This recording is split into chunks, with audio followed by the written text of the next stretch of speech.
स्वागत है आप सभी का एक नई वीडियो श्रृंखला में। मेरा नाम है एचपी सोलंकी। हरित हाइड्रोजन नीति सुर्खियों में क्यों? दरअसल जीवाश्म ईंधन के स्थान पर हाइड्रोजन और अमोनिया को भविष्य का ईंधन बनाने के लिए ऊर्जा मंत्रालय ने हरित हाइड्रोजन और हरित अमोनिया नीति के लिए एक अधिसूचना जारी की। उल्लेखनीय है कि हरित हाइड्रोजन और अमोनिया नवीकरणीय ऊर्जा के स्रोत हैं, साथ ही यह अक्षय ऊर्जा के रूप में पर्यावरण अनुकूल भी हैं।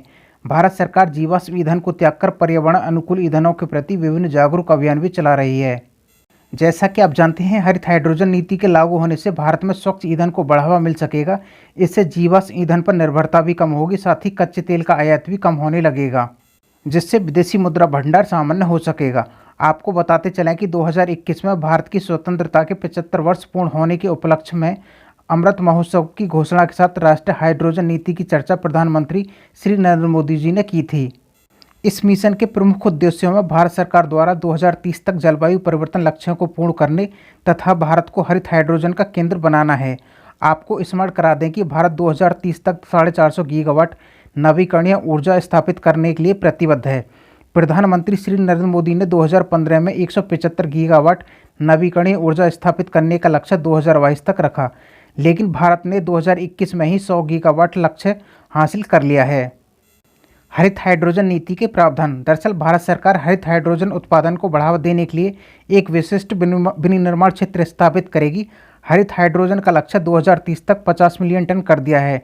नवीन और नवीकरणीय मंत्रालय द्वारा हरित हाइड्रोजन व्यापार को सरल व सुलभ बनाने के लिए एक एकल पोर्टल लॉन्च भी किया गया है।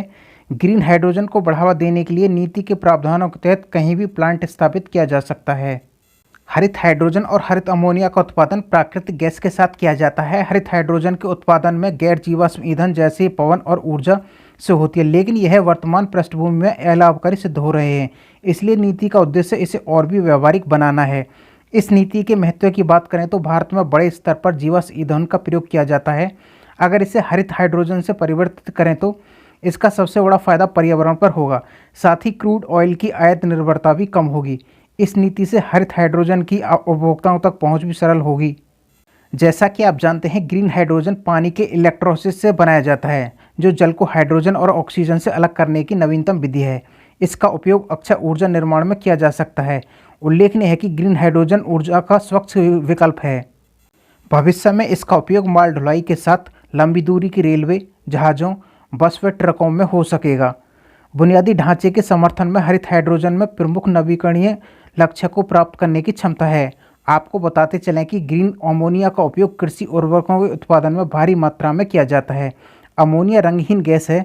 अमोनिया पानी में शीघ्र घुल सकती है।